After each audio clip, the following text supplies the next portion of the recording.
Kayla Crino, appearing on behalf of the Assistant Attorney General's Office. Mr. Gleason, would you put your appearance on? Well, you didn't finish the appearances, I think, on behalf of the Attorney General's Office. Go ahead. Kayla Crino, appearing on behalf of the Department of Attorney General. Good morning, Your Honor. Dan Gunderson, Assistant Attorney General for the people also. And good morning, Your Honor. Gerald Gleason, appearing on behalf of Ms. Menard, who's to my right.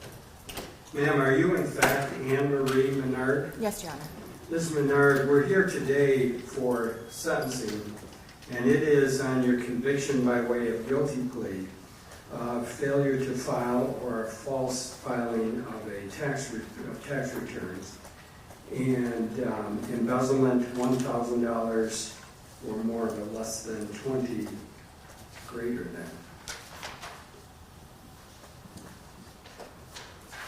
Go ahead, Ms. Grino. I think it's embezzlement $1,000 to under $20,000 from a charity organization or a nonprofit, correct? Correct, Your Honor. All right, I think I got it right now. You have the right, Ms. Menard, to be represented by an attorney throughout these proceedings.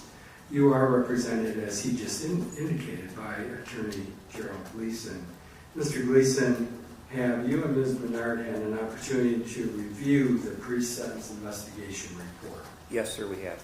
And do you have additions, deletions, or corrections to the body of that report? We do, Your Honor, and it is by stipulation, I believe, with the Attorney General. There is a reference to count 5 in the pre-sentence report, and that in the pre-sentence report references Mr. Menard's plea rather than Ms. Menard's plea. I believe that is on page 3. And we have reduced, and I would have to compliment Ms. Crino because she did the work, but she has prepared a written revision to the pre-sentence report that accurately reflects the offense conduct. So the request by the parties is to completely strike the paragraph that begins regarding count 5 from the pre-sentence investigation report and replace it with this separate sheet that Ms. Crino put together. That's correct, Your Honor. All right, Ms. Crino, go ahead. That is correct, and we have no objection to that change. All right. Do you want to or need to, Ms. Crino or Mr. Gleason, read that into the record, or is it satisfactory that I just make note in the pre-sentence investigation report as to the striking of what is currently in the report and replacing it with this typed page? That would be fine with people, Your Honor. As well as with the defense, Your Honor.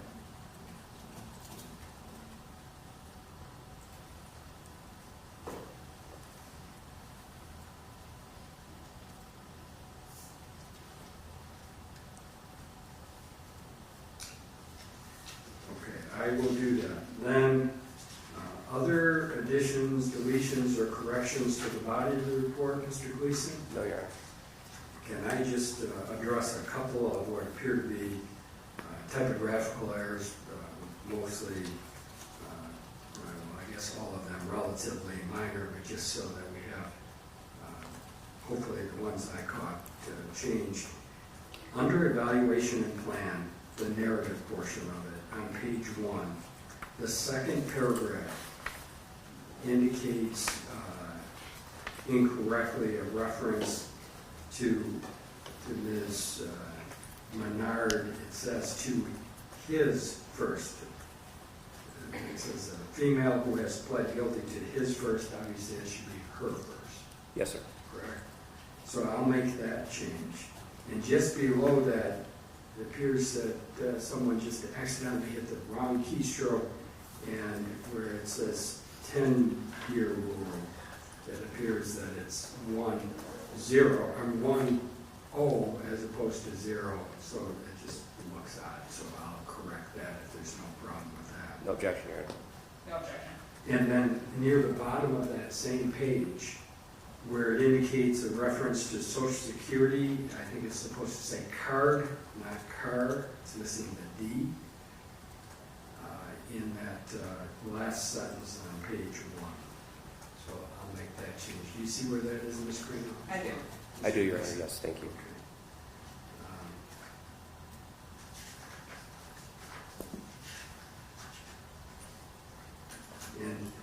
Crino, do you have other changes to the body of the report before we talk about scoring of guidelines?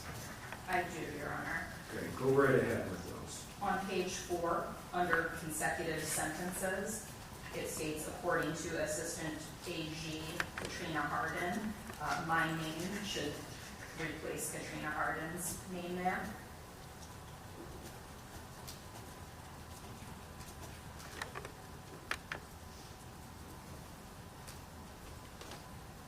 All right, I have done so.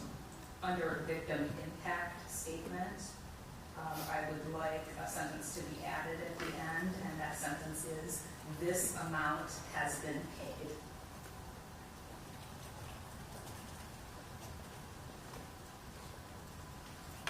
Mr. Gleason, I assume there's no objection to that change. None, Your Honor, and if we want to make it paid in full, we could do that as well. It's been completely, that portion of the plea agreement has been complied with. That would be fine. Okay, I'll do that. Other changes, Ms. Crino? On page 5, under 2 of 2, it lists the arresting agency as the East Lansing Police Department. It should be the Department of Attorney General.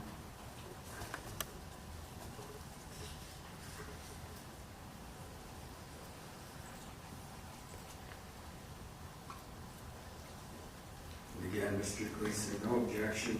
That's correct, Your Honor, no objection. All right, I have made that change. Thank you, Your Honor, and that concludes the changes on behalf of the people.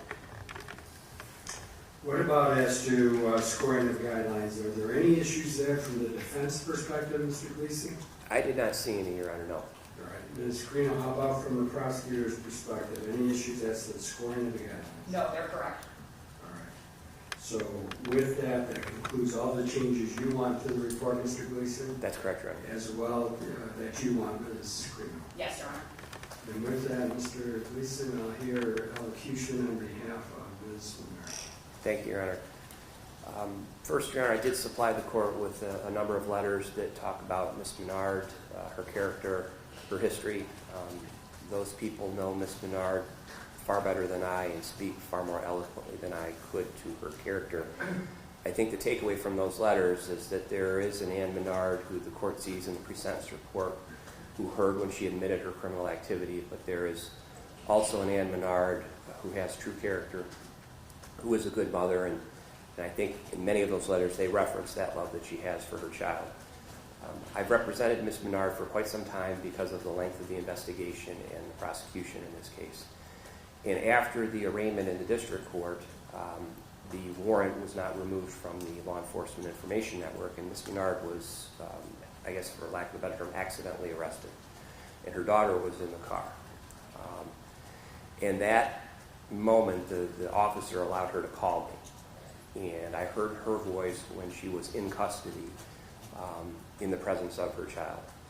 I'm not one to present to the court a mother or parental relationship as an excuse or a reason to mitigate an outcome. But the love that she has for her child does show much about her character. And what people have written about her and her remorse is accurate. I've had plenty of discussions either in person, by video, lots of text messages.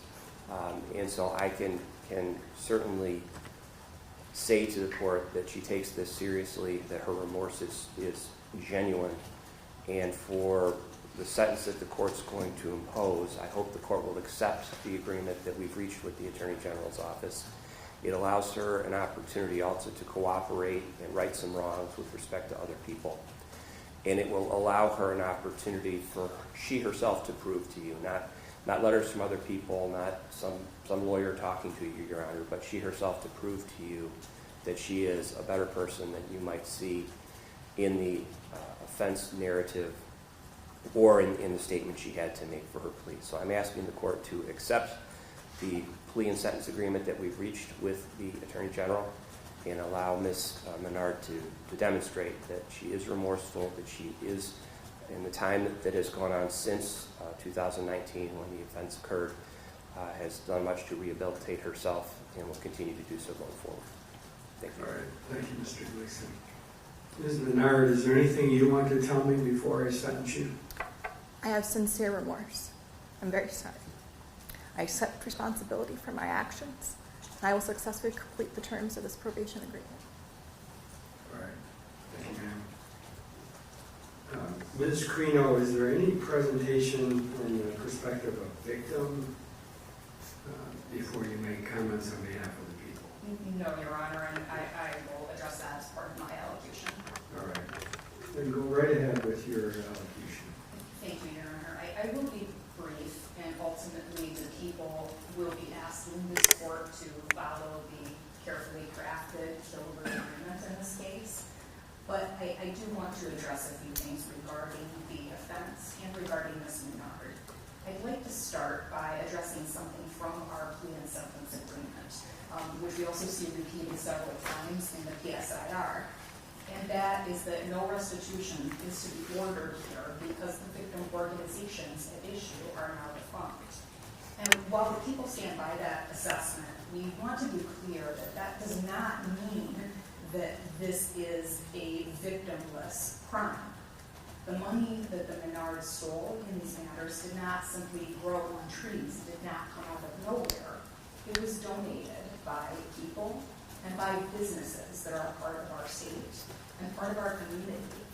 And when people and businesses make donations to these types of organizations, they ultimately do so because they believe in the mission, they believe in the values behind these organizations, they believe in what they stand for, and they want to participate in the democratic and political process through those financial contributions. So as a person who had access to the bank accounts associated with these victim organizations, Ms. Menard held an important position of trust and of power within the democratic process. And so when she chose to steal money from these organizations, that was something that was harmful ultimately to the democratic process. And so while there are no victims in this case who can formally receive restitution, I just want to be clear that this is not a victimless crime, and it's also not your regular financial crime. It is something with far-reaching consequences. But in addition to that, I want to address something that I've been thinking about since Ms. Menard's plea, and that's this, that while Ms. Menard's crimes were certainly serious, and taking responsibility does not excuse them, it does take tremendous strength to admit your mistakes and to accept the consequences of those mistakes. And unfortunately, accepting responsibility is something that is becoming rare among people who are public figures and people who are within the public eye. It is unfortunately more common that when politics are involved, there is a tendency to blame others or blame it on outside considerations rather than taking responsibility. And Ms. Menard did not do that. In fact, she went a step further than just accepting responsibility for herself. As outlined in her plea and sentence agreement, she not only accepted responsibility for her actions, but has also agreed to provide truthful testimony regarding others who engaged in similar conduct. And I think that consistent with a lot of the character letters that were submitted to this court, that is really important, I think, for the court's consideration here. She didn't have to do that, and she did. So what we've done in this case, Your Honor, is working with Ms. Menard, working with the Department of Attorney General. We've come up with a plea, sentence, and Kilburn agreement that we believe adequately takes into consideration all of these issues, and we're asking that the court follow the Kilburn agreement today. Thank you. Thank you, Ms. Crino. I do have a question for you, and if Mr. Gleason wants to weigh in on this, he's certainly welcome to do so. And I guess I alluded to this in my comments at the time that the plea was entered. And Ms. Crino, you know, going back quite some time from when you were an Ingham County prosecutor before joining the Attorney General's office. And you heard me earlier today in a sentencing I did indicate that I am not the biggest fan of sentences, incarceration sentences held in abeyance. And you have, together, you and Mr. Gleason have carefully crafted, as you indicated, a plea agreement in this case that includes a sentencing agreement for no upfront jail by way of a jail incarceration sentence held in abeyance, I think is perhaps the language that you used in your plea agreement. And my question for you is simply, how important is it that you have that, or that I incorporate that component of the sentence or the sentencing agreement into my judgment of sentence, and why is that important as opposed to my usual approach, which is if the agreement is for no upfront jail, then I would order, if I go along with it, I would order just whatever number of days have been served. And important to my reason for not being a big fan of suspended sentences, incarceration sentences, that if the individual, Ms. Menard in this case, does not comply with the terms and conditions of probation, that she is subject to or exposed to the full potential penalty, scope of penalty for the particular crime that has been committed. And in this case, it would be as to the tax, failing to file tax returns or report income on tax returns, 5 years incarceration, and as to the embezzlement, up to 10 years incarceration. So that's a long question, but I think you understand, hopefully, what I'm getting at, so that I can make a decision whether I'm going to phrase it, if I adopt the sentencing agreement, phrase it in the way you want. And I guess as an addendum to that long question, the way you and Mr. Gleason have crafted, and we'll see in the next sentencing, Mr. Menard have crafted it, is that if there's a violation of the probation terms and conditions, even that 6 month is no longer part of the agreement. So it seems that leads me right back to why not just enter a sentence with the 1 day that she has served? I do understand the court's question, and let me first address the difference in the plea and sentence agreement between Ms. Menard and Mr. Menard. Right, because there is a difference. And that was inspired by the court and the court's question, because as you will recall, when we were last here on the record in this matter, the court asked a similar question, and my response, and I believe Mr. Gleason's response as well, was that 6 months does not limit the court's discretion in the event of a probation violation. So all of the options that the court would have, up to and including the maximum possible penalty, are still on the table in the event of a probation violation. So the change between the plea agreements was to take into consideration the court's question about what discretion would you have in the event of a probation violation.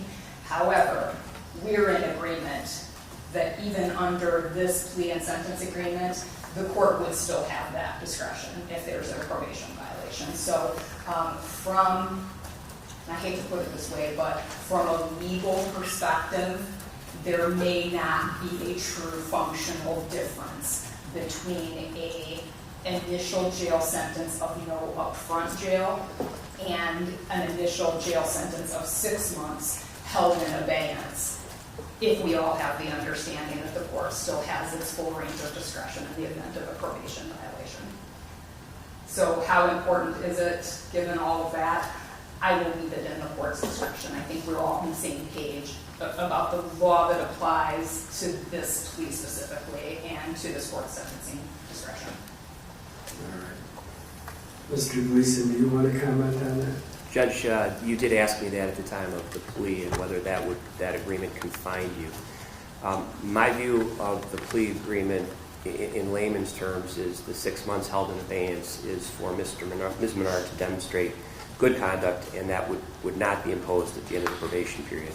However, if Ms. Menard affirmatively violated the terms of your probation, say by committing a new crime or violating any of the other terms, your sentencing discretion would not be confined by that. and to the extent that she were to affirmatively violate the terms of your probation, yes, you would have discretion to sentences as you see fit.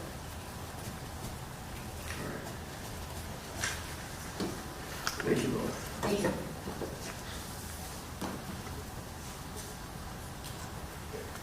Well, I have reviewed all the information in the pre-sentence investigation report. Obviously, I'm well aware of the specific terms of the plea agreement in this case. I'm taking into account the scoring of the guidelines, which are not, as counsel knows, are not binding on me, but I am required to, and I am in this case taking them into account as one of the things to consider and look at. I'm also taking into consideration that carefully crafted agreement that was put in place. Some would say, I guess regardless of whether I phrased it as incarceration of 1 day and credit for 1 day served, or I phrased it as the parties have, 6 months incarceration held in abeyance upon successful completion of probation. I suppose there are probably some who might say that seems like quite a deal.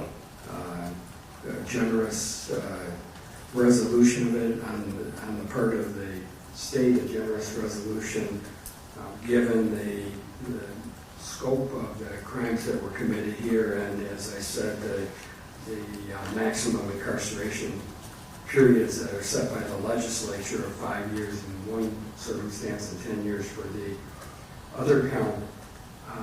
And I personally also view it as a generous, and professionally view it as a generous plea offer or agreement in this case, but I also recognize it's for good reason that it was crafted in this way, and that there is this agreement that you're receiving, Ms. Menard, and that is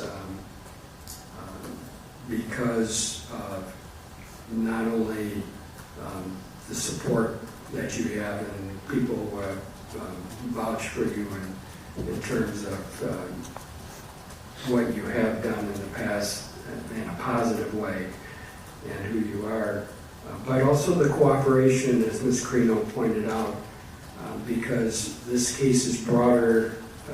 Probably the media being here tells us all that this case is broader than just this particular crime and what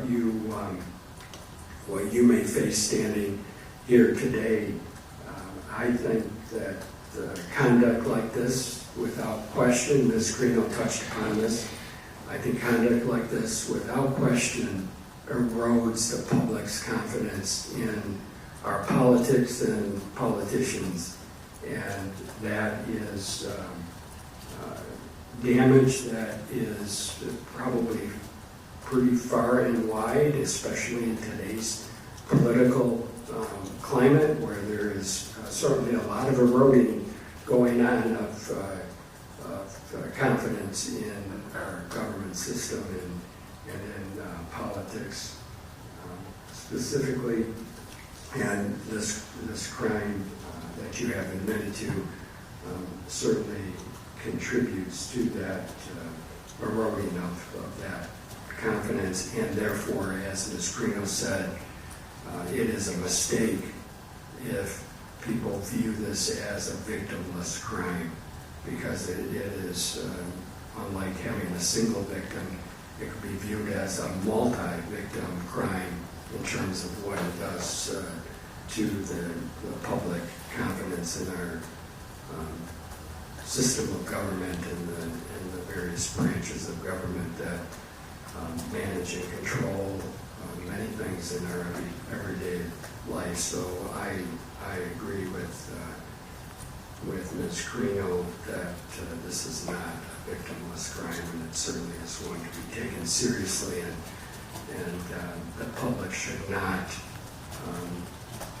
buy the sentencing agreement and the fact that they're asking me not to incarcerate you on an upfront or immediate basis. The public should not take that as meaning that this crime is not serious and that it is not something that has broad impact in society and throughout the state of Michigan.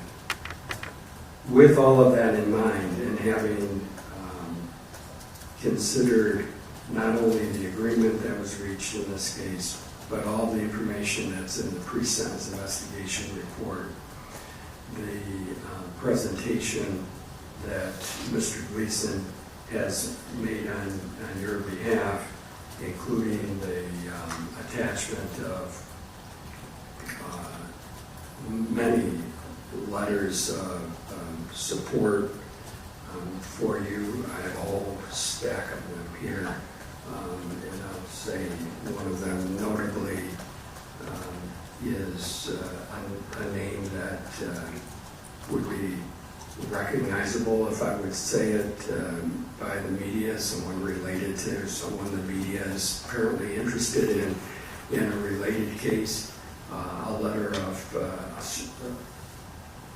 really a strong letter of support from someone so close to this entire situation and the politics of this entire situation. So that support is not lost on me. It doesn't excuse, I think as Mr. Gleason suggested, it doesn't excuse or lessen the impact of these crimes, but it does speak to who you are and what you have experienced personally going through that. So considering all the factors that I'm to consider for fashioning a proportionate sentence, I do think that the parties have reached an agreement that is that has its reasons, and I don't intend to undermine those reasons. I intend to accept and am accepting that work that has been done by both sides to bring this to a conclusion without a trial, and to come to an agreement that serves many purposes that led to this ultimate resolution. So I'm going to adopt it. I suppose, Ms. Crino, in reference to the exchange we had a few moments ago, I suppose the reference to 6 months incarceration to some extent sends a message that is part of consideration, because as everyone, as the two attorneys at least know, one of the factors the court has to look at in sentencing is deterrence of this type of conduct. And so while I'm not the biggest fan of holding incarceration, as I said in advance, I am willing to agree to the Kilbur agreement of no upfront jail. So Ms.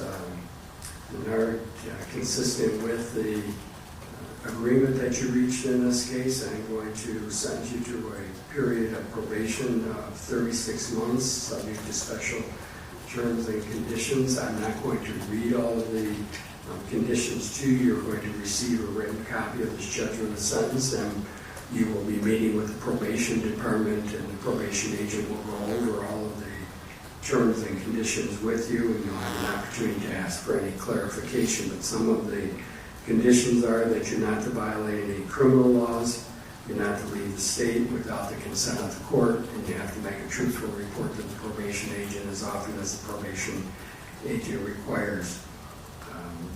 There are, as I said, some other conditions that will be important for you to be aware of and to go over. I will,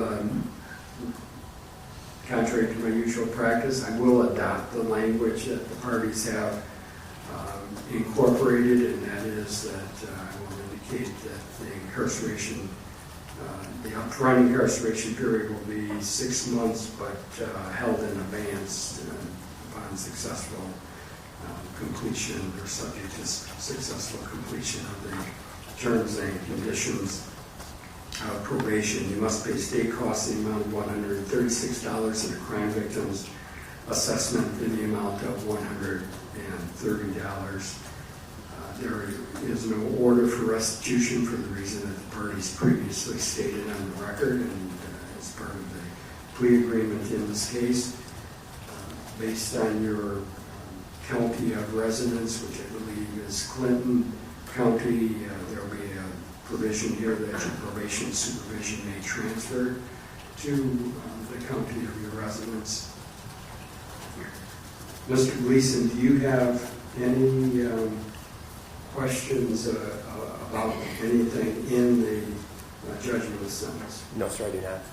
Ms. Carino, do you have any questions? And I'm specifically also going to direct you to the recommendations have a general provision that you see in a lot of probation orders for substance evaluation and testing. I know in reviewing some of this history that there's some reference that arguably could suggest the need for or the wisdom in having an evaluation performed. I'm sort of going to lead to your take on that. You've worked on this case for a long time and you have had a lot more information than I have through this. What's your take on that recommendation? Your Honor, I trust the professionals when it comes to this type of thing, and I see nothing wrong with an evaluation. And then depending on the outcome of that evaluation, perhaps there are services that would be appropriate. And so I would leave those matters in the probation officer's discretion. I see no problem with an evaluation. Well, part of the reason I raise it and I'll direct this to you, Mr. Gleason and Ms. Menard, is that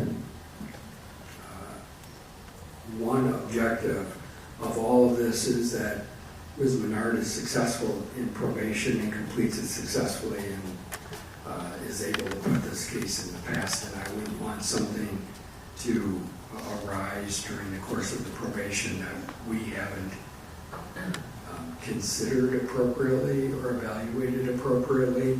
I'm not going to get into the details of that, but I'm sure Mr. Gleason, you know what I'm referring to in the pre-sentence investigation report.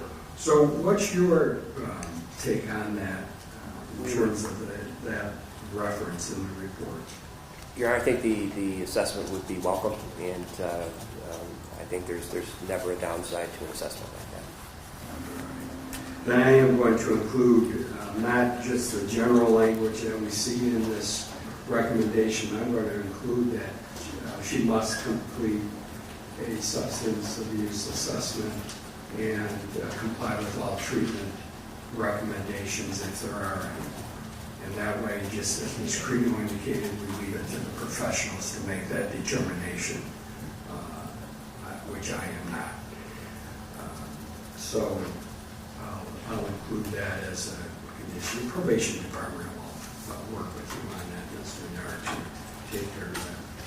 Thank you, Your Honor. Unless there's anything further, Ms. Credo or Mr. Gleason, you want to put on the record before I cover her appellate rights? Nothing from the people. Thank you very much. No, Your Honor, thank you. Ms. Menard, you're entitled to file an application for leave to appeal your conviction and your sentence. In this case, you have the right to be represented by an attorney throughout any appellate proceedings. If you cannot afford an attorney, one would be appointed for you at public expense, but you would have to make that request within the time frame indicated on that paper that was just handed to you. That paper is written notice of your appellate rights. It's also the form you use if you want to request appointment of an appellate attorney at public expense. You have some time to make that decision, so you can take that paper with you and make that decision later. If you do not want to request appointment of an appellate attorney, you don't need to return that form. It's only if you want that to happen. So take it with you, and you can think about that.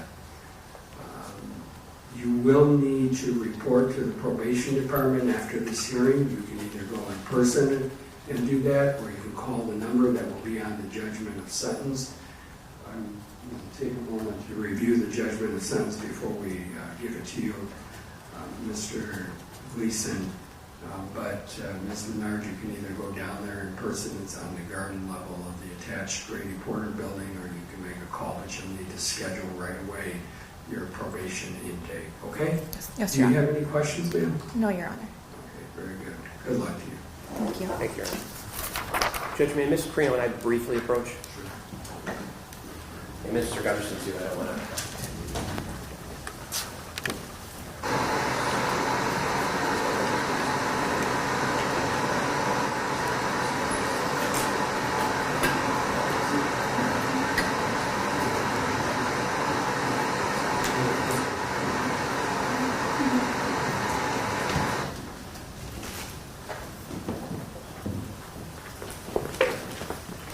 Would the court like us to remain in the courtroom, or may we? If you want to remain for just a minute, we'll be able to give you a copy of the judgment right now. Thank you. So hang on 1 minute, Ms. Carino, and I'll take care of the paperwork.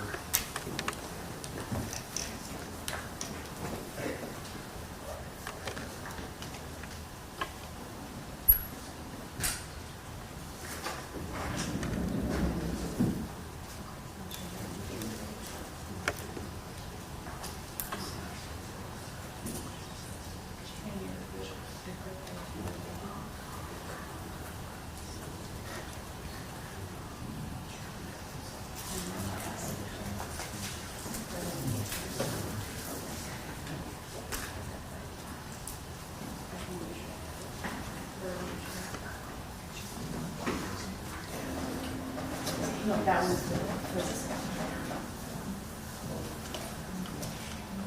I just wanted to print some more just to make sure that we're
Thank you. Is it Mr. Harrison? But I probably just know the media request we just received this morning. Okay. Thank you.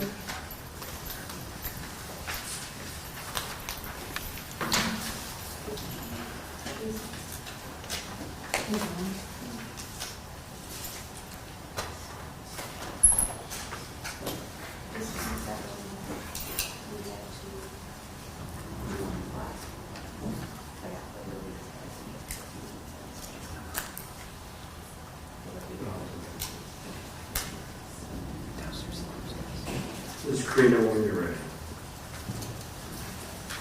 Mr. Gleason, you're all set. Thank you. Thank you, Your Honor. Calling the case of People versus Robert Menard, docket 24-773FH. Kayla Frito, appearing from the Department of Attorney General on behalf of the people. Good morning, Your Honor. Robert Harrison on behalf of Mr. Robert Menard. I don't see him here.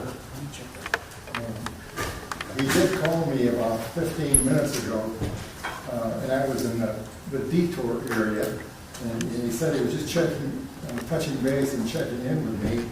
I said, okay, I'll see you there, because I had to pay attention, and I assumed he was here. Okay. Well, we'll take a minute while you can sort that out. I'm going to take a brief recess so that you can explore what that situation is. Thank you, Your Honor. You're welcome.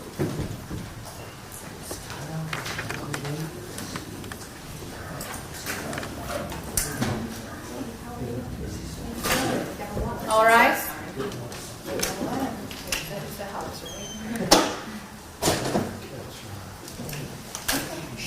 She's calling. Not till 12. Well, you don't need to be up, you know, sit down if you want to. Yeah, why not? Yeah. Quite a while. It's just us, they're not calling another case or anything.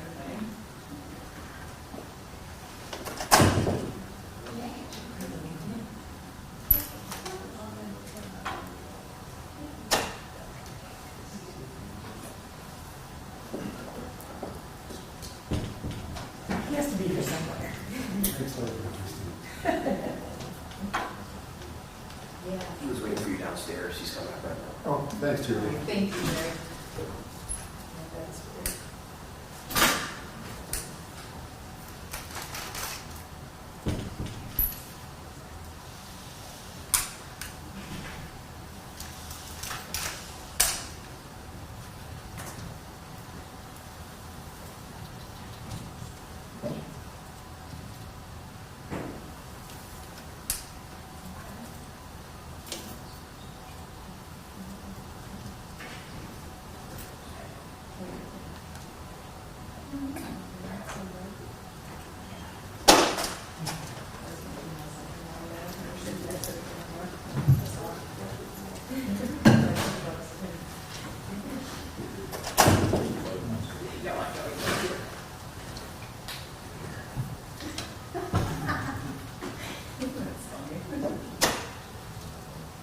Oh, please.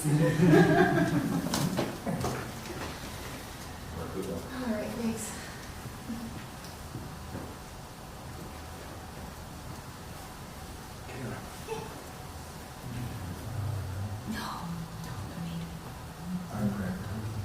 Yeah, I got a copy of yours though, so no problem. Yeah.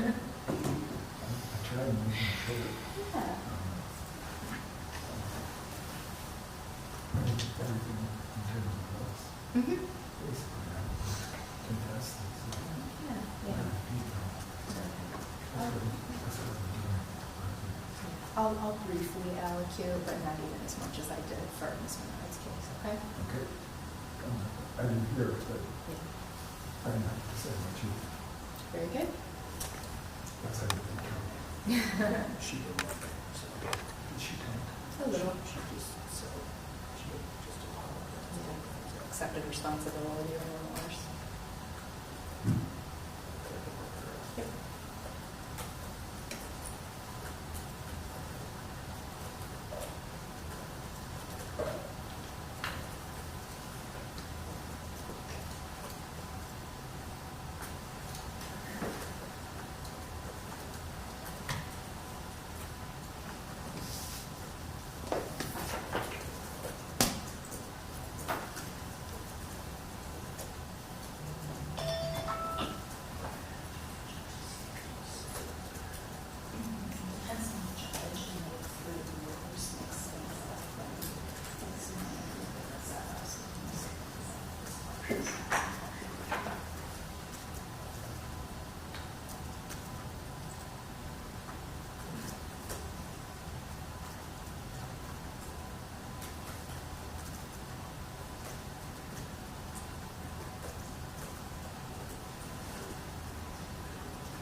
You didn't check my box.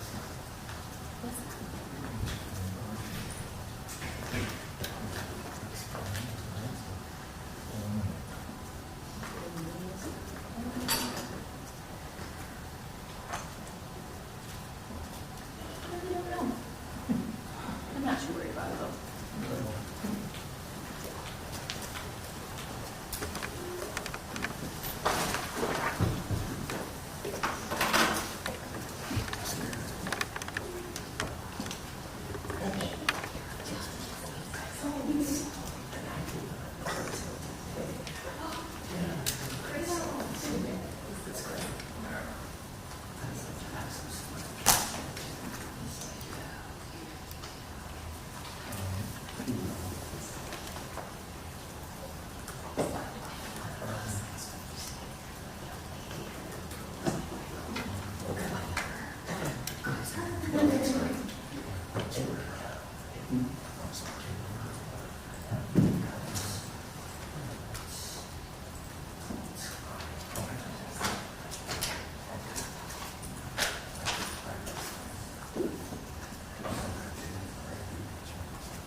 Council, are we ready to go back on the record?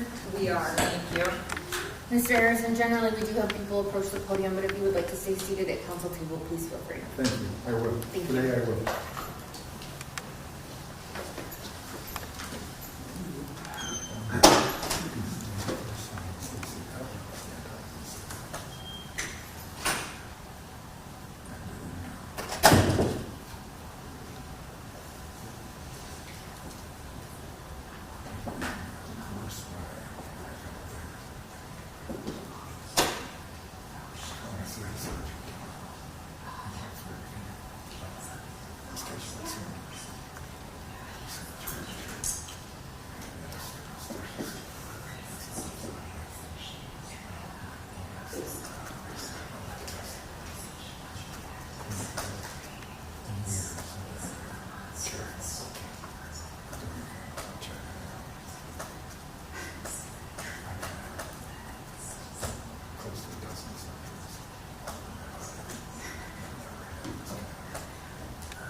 All rise.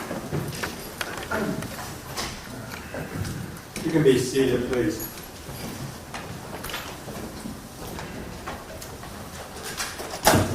Mr. Carino, you can go ahead and announce the case.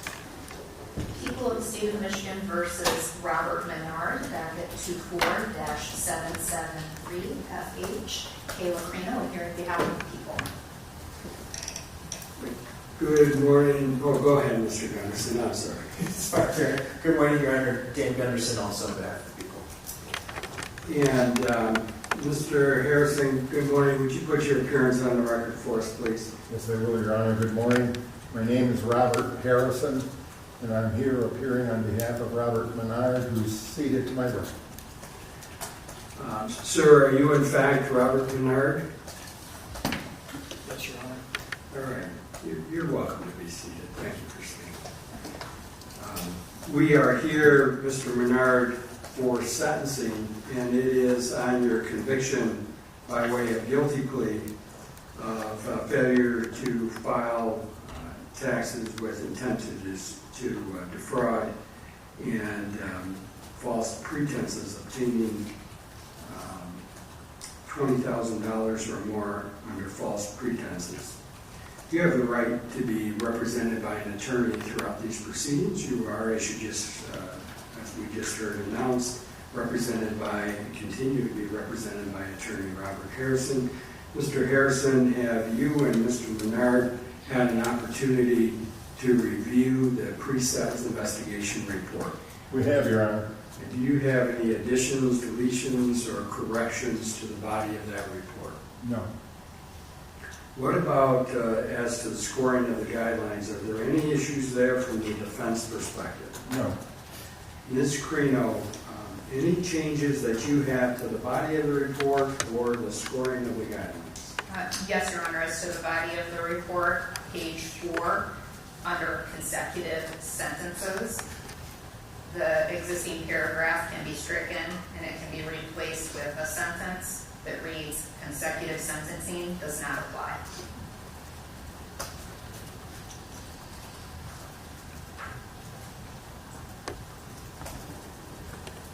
Mr. Harrison, I assume there's no objection to that change? No, Your Honor. And on page 5, the arresting agency is listed as the East Lansing Police Department. Instead, it should be the Department of Attorney General. No objection to that, Mr. Harrison? None. Thank you. And one more thing, returning to page 4, under victim impact statement, a sentence should be added at the end of that paragraph that says this amount has been paid in full.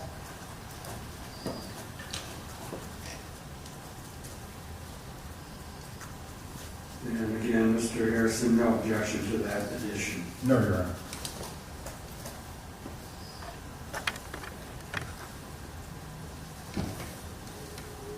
And Ms. Carino, no issues with the scoring of the guidelines? They are scored correctly. Then with that, Mr. Harrison, elocution on behalf of Mr. Menard. Your Honor, the pre-sentence memorandum that I submitted is short, as they always are, when I have a situation like this, where we have worked out a plea agreement, and there is nothing that we are at loggerheads with. So I would request that Your Honor accept our plea agreement and sentence Mr. Menard as set forth in the plea and sentencing agreement, which would be a period of probation to be served, and if the terms are violated, then the custodial portion that's set forth in there would take effect. Mr. Menard has been an exemplary citizen throughout his life. He has never been in trouble before. I believe that what occurred here is aberrant behavior, and I don't think that any criminal court will ever see Mr. Menard again. It's terribly unfortunate. This will be a terrible punishment to him financially and in terms of his profession. It already has been, and the punishments that he has been subject to and will continue to be subject to are very severe. And I believe that a sentence encompassing the plea and sentence agreement would be appropriate in this case. Mr. Harrison, when you say the punishments he has been subject to have been severe, are you talking about a personal toll, or are you talking about some other punishment that has been? I'm talking about his employment situation, his financial situation, his reputation, and how he has been treated by persons that at one time he thought were his friends, who now treat him as something less than a friend. All right, thank you, Mr. Harrison. Mr. Menard, is there anything you want to tell me before I sentence you? Ms. Crino, anything to comment from a victim perspective, in addition to comments on behalf of the people? Just comments on behalf of the people, and I know that this court just sentenced the co-defendant, Ms. Menard, in this matter, so I won't belabor the point, but as the court is aware, Mr. Menard and Ms. Menard were co-defendants in this matter. These were crimes that they committed in cooperation with one another and in cooperation with other people as well. And as I said in Ms. Menard's sentencing, this is not a victimless crime. Anyone who looked at one of these victim organizations, looked at what they stood for, and chose to make a donation to those victim organizations, they are all victims here. And as the court said in the previous sentencing, that these crimes are crimes that really erode the public's trust in the political process and in the democratic process. They're serious crimes with far-reaching impacts. So this, like Ms. Menard's crimes, are certainly not victimless crimes. The people of the state of Michigan are the victims in this case. The donors to these victim organizations are the victims in this case. So these are serious matters. But in addition to that, like Ms. Menard, Mr. Menard made the decision to plead guilty, to accept responsibility for some of his actions. And like Ms. Menard, that is something that takes tremendous strength to, with really the entire state watching, accept responsibility publicly for your actions. Unfortunately, that's not something that we see enough of from people who are in the public eye, who perhaps make choices that they shouldn't have made. And so he should certainly be commended for that. It does not excuse the seriousness of his conduct, but it is an important step in rehabilitation. So we are, like with Ms. Menard, asking that this court follow the Killebrew agreement. I'm happy to answer any of the board's questions about the plea cooperation sentence agreement. I know we talked about it at Ms. Menard's. If there's anything the court would like to address as part of this record, I'd be pleased to answer those questions. Well, simply, I guess, to confirm that if I were to go along with the agreement as phrased as far as the incarceration period, as you confirmed in the last hearing, that, and have incorporated actually into the language of this agreement, that even if I were to accept the agreement between the parties that the incarceration period be stated as 6 months incarceration but held in advance upon and not be served essentially upon successful completion of probation, that if there is a violation of probation, that there are no restrictions on the court's authority or limitations on the court's authority in terms of a sanction for the probation violation up to and including the full penalty as indicated the crime of, as indicated in the pre-sentence investigation report, the crime of failure to file the taxes or defrauding the tax reporting carries a maximum incarceration sentence of 5 years imprisonment based on what the legislature has said, and the false pretenses conviction that he has pled to here carries with it a maximum incarceration of 15 years in prison, so that there would be no limitation. In fact, you indicated in the agreement that was ultimately entered that all aspects of the plea agreement, including the proposed jail or incarceration sentence, would be null and void, and the court would have full discretion. That is exactly correct, Your Honor. Right. Do you agree with that, Mr. Harrison? You weren't here for the discussion we had in Ms. Menard's case, but that's, I made some comments that I won't fully repeat here, but it is unusual for me to agree to an incarceration held in advance as contrasted with simply ordering the time served, which in this case is just 1 day. But do you agree that the agreement reached here, if Mr. Menard were to violate any probation terms and conditions, that he would not be facing just the 6 months that was held in advance, but in fact he would be exposed to potentially being incarcerated up to the full penalty of the law? I do agree. Will you finish with your comments, Ms.? I was, thank you, Your Honor. Okay. All right. I have reviewed all of the information in the pre-sentence investigation report. I'm taking into account the scoring of the guidelines, which are not binding on me, but I am to take them into account. I'm doing so here today. I also am taking into consideration the pre-sentence memorandum filed on Mr. Menard's behalf by Mr. Harrison. Mr. Harrison just referenced that. I'm also taking into consideration the plea agreement that was reached in this case and what the parties have asked me to do as far as sentencing.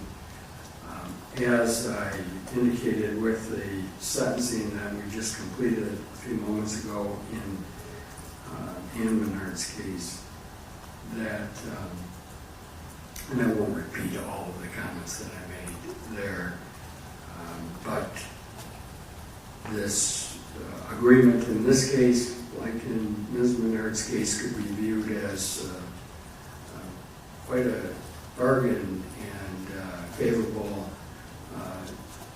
to you, Mr. Menard, quite favorable given the types of crimes and the potential penalties for these crimes. But I acknowledged in that case and acknowledge here that there are were reasons that the parties came to this particular reason or particular agreement. I don't intend to second guess or undermine those reasons, but they include, as Ms. Greeno indicated, that you did step up and take responsibility for some of these, for your conduct in some of these crimes that were committed, and I think that is something that you should be credited with, and I do take into consideration. I also, however, consider the breadth of the impact of these types of crimes. And again, without repeating fully what I said in the sentencing of Van Bernard, it is a mistake if folks view this as a victimless crime. It, in fact, has a far-reaching impact. This type of political related corruption might not be too strong of a word to use. Certainly does undermine the confidence that the public has in our political system, in our government, different sections of our government, and it's certainly something that has a very negative impact on how folks view how our government systems operate and interact, regardless of which belief systems you hold or political side you are on.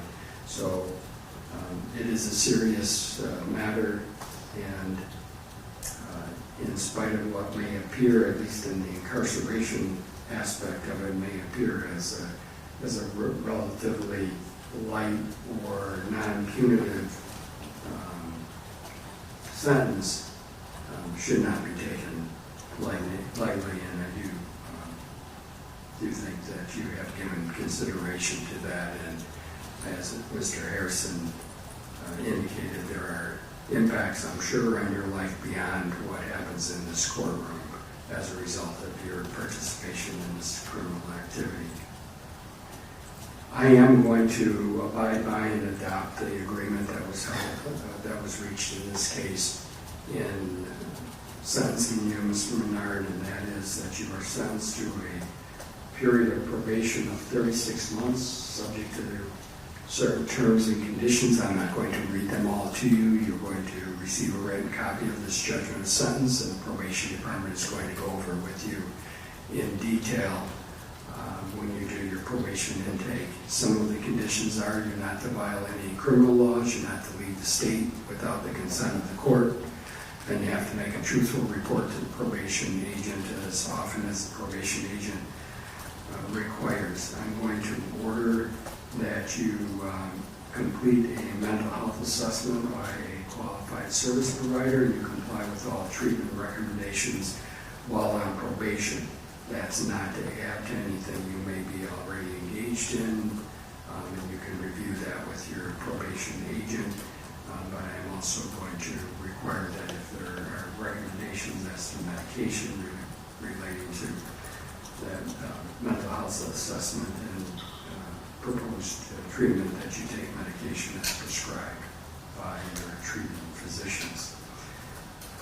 I am going to adopt, contrary to what I typically would, I'm going to adopt the language that the parties have crafted with regard to the jail sentence in order 6 months incarceration held in abeyance, pending successful completion of probation, and order that you pay state costs in the amount of $136 in the crime victims assessment and in the amount of $130. I understand you are not a resident of Bingham County, so your probation may transfer to your county of residence, which I believe is Clinton County. And again, Mr. Menard, there are other conditions that the probation department will go over with you as to your probation terms and conditions. Do you have any questions about any of this so far? No. Mr. Harrison, before I cover his appellate rights, is there anything else that you want to touch upon or put on the record? No, Your Honor, thank you. I'll indicate he is subject to and must comply with DNA collection. I could not see anything indicating that had been completed, but that will be part of his order and will need to be completed if it has not been completed already. Ms. Carino, do you have anything else before I go over appellate rights? No, Your Honor, thank you. Mr. Menard, you are entitled to file an application for leave to appeal your conviction and your sentence in this case. You have the right to be represented by an attorney throughout any appellate proceedings. If you cannot afford an attorney, one will be appointed for you at public expense, but you would have to make that request within the time frame indicated on that paper that was just handed to you. That is written notice of your appellate rights. It's also the form you use if you want to request appointment of appellate counsel. You have some time to make that decision as indicated on that form, so you can take that with you and make that decision later. If you're not asking for appointment of appellate counsel at public expense, you don't need to return that form. Do you have the form there, sir? Yes, sir. All right, now at the conclusion of this hearing, you need to either go to the probation department and set up your probation, an appointment for your probation intake and reporting, or you'll need to call the number that is on the judgment of sentence and make sure you take care of that right away to make that appointment for your probation intake. Any questions about that? All right, very good. Good luck to you, sir. That concludes this hearing. Thank you, Mr. Harrison. Thank you, Your Honor. Mr. Henderson.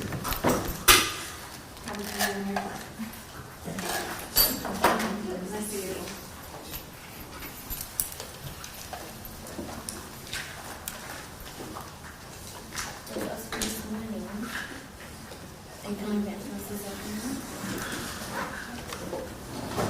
We're gonna have Abby this afternoon? No.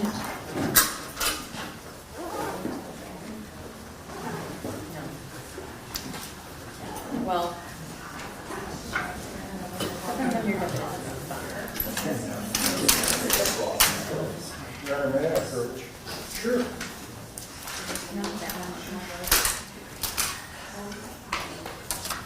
Oh, wow. That.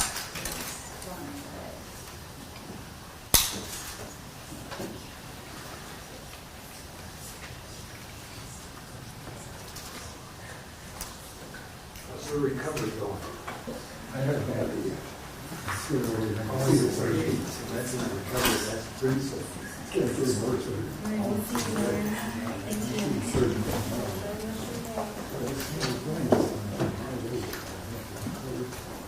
I can't recall who had microphones. You can come and retrieve these now. Great, thank you. Yeah, you too, thank you. Bye, Judge, thank you. Thank you, Ms.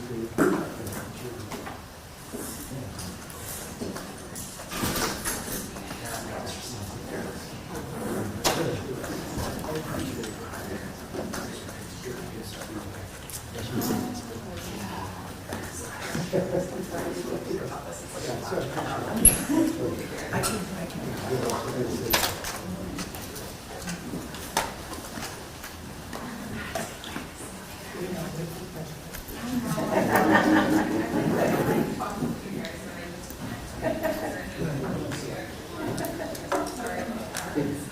It is what it is.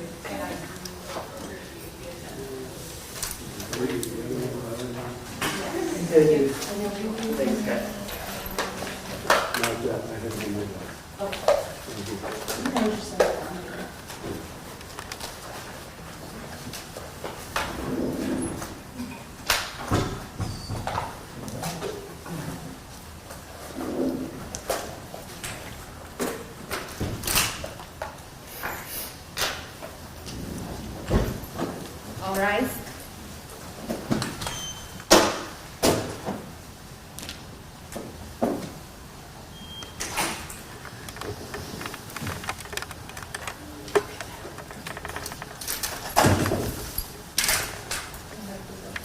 No, we only have civil this afternoon.